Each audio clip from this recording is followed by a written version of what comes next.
I mean, the average of black kid today, I think, is probably better off, certainly materially, than say Ben Carson was when he was growing up. Ben Carson, the famous Black surgeon neuroscientist. at Johns Hopkins. Right, right.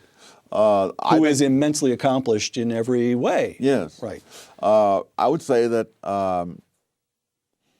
certainly the black kids who are growing up today have a higher material standard of living than I had. The difference was that the schools were good when I came along. They were especially good in New York at that time, hard as that is to believe. But the kids who grew up in that same place where I lived, they will not get that same education. Now that can be blamed on somebody, but it has very little to do with what happened 100 or 200 years ago. What is to be done? Take a look at President Lyndon Johnson speaking at Howard University in 1965. Oh, yes. But freedom is not enough. You do not wipe away the scars of centuries by saying now, you are free to go where you want and do as you desire and choose the leaders you please.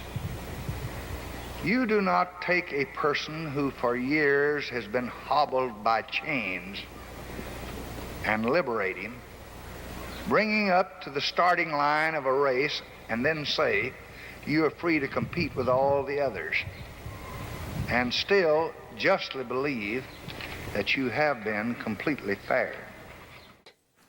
It's pathetic. It's not a question of, there's no you who has the control to be completely fair or completely unfair. I mean, the circumstances are, so someone once criticized mental tests on grounds that the tests were unfair. And I think it was David Reisman who said, the tests are not unfair. Life is unfair, and the tests are measuring the results. But who has control of life? Who has control of the past? Who has control of the culture that people have in the present, which they've inherited from the past? Nigeria, for example, is a tribe, the Igbos, who are living in one of the least fertile parts of Nigeria, who were in fact enslaved in centuries past by other tribes and so on. When the British moved in and set up schools, the Igbos went for the schools. By the time Nigeria became independent, the Igbos had climbed above the other groups that had been ahead of them to begin with. In Intellectuals and Race, you cite an observation by the intelligence expert, IQ scientist James Flynn, that just stopped me cold. After the Second World War, you've got large numbers of American troops remaining in Germany. For that matter, there's still several tens of thousands there today. And both black and white American soldiers had children with German women. And Flynn discovered that those children growing up in Germany showed no IQ differences at all. The black kids and the white kids, the same. Quoting Intellectuals and Race, Professor Flynn concluded that the reason was that the offspring of black soldiers in Germany, and now you're quoting Professor Flynn, grew up in a nation with no black subculture, close quote.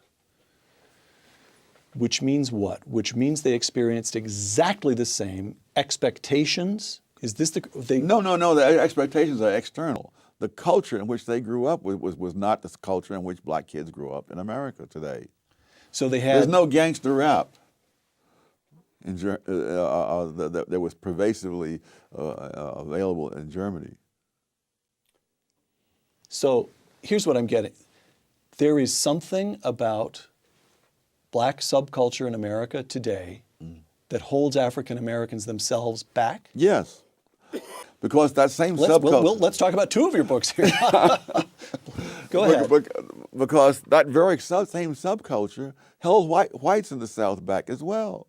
The fact that whites from various 4 or 5 southern states scored lower on the mental test than blacks from 4 or 5 northern states. And so it really was a question of the subculture that was there, which was a handicap to both. Whose job is it to say, wrong subculture, folks, you're harming yourselves? Well, I would think in an ideal world that intellectuals might take on that task, but the world that we live in, I've noticed, is not ideal. All right. Daniel Patrick Moynihan, in his famous 1965 report entitled The Negro Family, The Case for National Action, close quote. Longish quotation, but it gets to something, I believe. Moynihan, the fundamental problem is that of family structure. The Negro family in the urban ghettos is crumbling. A middle class has managed to save itself, but for vast numbers of the unskilled and poorly educated, the fabric of conventional social relationships has all but disintegrated. So long as this situation persists, the cycle of poverty and disadvantage will continue to repeat itself. Close quote. When Moynihan wrote those words, the illegitimacy rate among African Americans was 25%. Today, the illegitimacy rate among white Americans is 36%. Among Hispanics, more than 50%, and among African Americans, more than 70%. Yes. Aside from throwing up your hands in despair, what is to be done? The first thing to be done is to understand this is not a legacy of what happened 100 years before the 1960s. The breakdown of the black family is not a legacy of slavery. No.